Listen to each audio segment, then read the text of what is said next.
नमस्कार।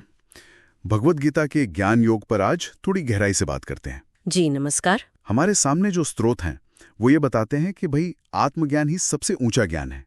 पर सवाल ये उठता है कि कैसे? हाँ, ये एक बड़ा सवाल है। और ये विचार भी तो है ना, कितना दिलचस्प है कि सच्चा ज्ञान, जैसा कुछ स्रोत कहते हैं, वो अज्ञान और कर्मों के बंधन तक को जलाकर राख कर सकता है। बिल्कुल। और आज हम इन्हीं स्रोतों में थोड़ा और अंदर जाके ये समझने की कोशिश करेंगे कि आखिर ये आत्मज्ञान है क्या और क्यों इसे इतना शक्तिशाली, इतना परम माना गया है। तो चलिए शुरू करते हैं एक बुनियादी सवाल से।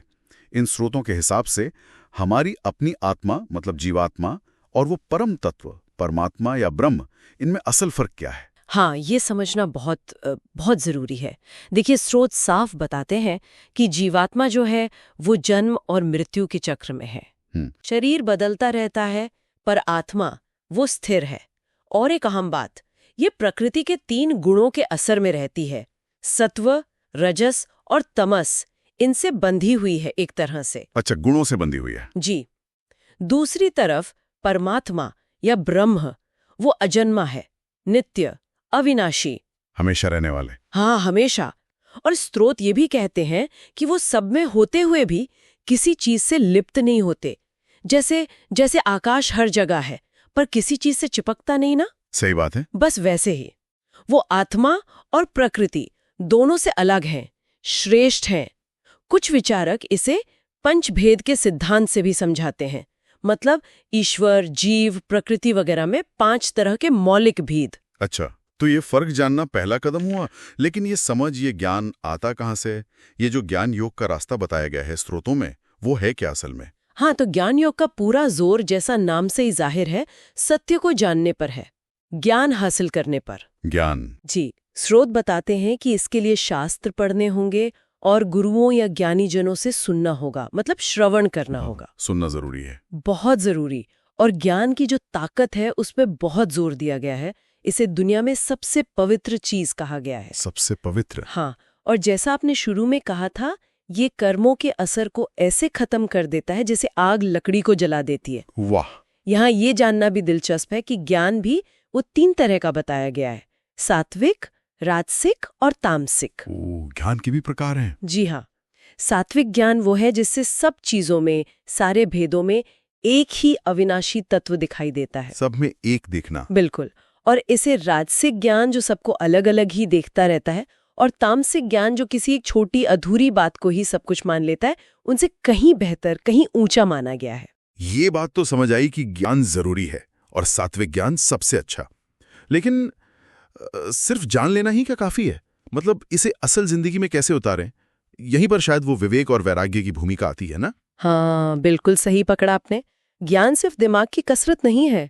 जब सच्चा ज्ञान आता है ना, तो उससे विवेक पैदा होता है। विवेक? हाँ, विवेक मतलब सही गलत, नित्य अनित्य, सच झूठ में फर्क करने की समझ।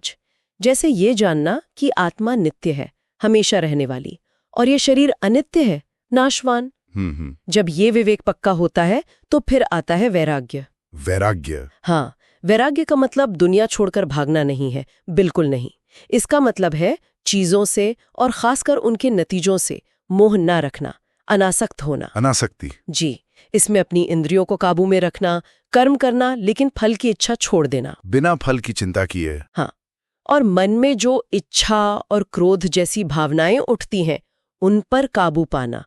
स्रोत तो संसार को एक पेड़ जैसा बताते हैं जिससे अनासक्ति की कुल्हाड़ी से काटना होता है। अच्छा, तो ज्ञान से विवेक, विवेक से वैराग्य, और फिर इस रास्ते की आखिरी मंजिल क्या हुई? इस पूरी यात्रा की मंजिल है मुक्ति। मुक्ति? हाँ, मोक्ष। जब ज्ञान, विवेक और वैराग्य के साथ साथ ईश्वर में भक्ति और निष्काम कर्म, मतलब बिना फल की इच्छा के कर्म करना, ये सब जुड़ जाता है तो मुक्ति का रास्ता खुल जाता है। और मुक्ति का मतलब?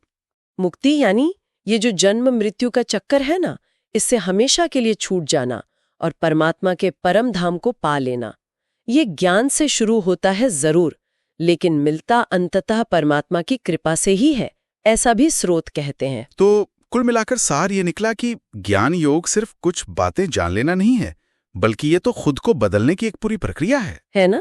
ज्ञान का इस्तेमाल करके सच झूठ में फर्क करना सीखना, फिर वैराग्य को अपनाना और आखिरकार मुक्ति के लिए प्रयास करना। हाँ, सही कहा। और जाते जाते एक सोचने वाली बात। एक स्रोत कहता है कि कोशिश करने वाले योगी तो परमात्मा को अपने अंदर ही देख लेते हैं, पर जिनका मन शुद्ध नहीं है वो कोशिश करके भी नहीं देख पाते। ये तो गहरी बात है। उन्हें देखने के लिए ज्ञान चक्षु चाहिए, ज्ञान की आंखें। अब सोचने की बात यह है कि हमारी रोजमर्रा की जिंदगी में इन ज्ञान चक्षुओं को खोलने का असल मतलब क्या हो सकता है। शायद सिर्फ किताबें पढ़ना नहीं, शायद चीजों को उनके असली रूप में देखना। इस पर विचार किया जा सकता है।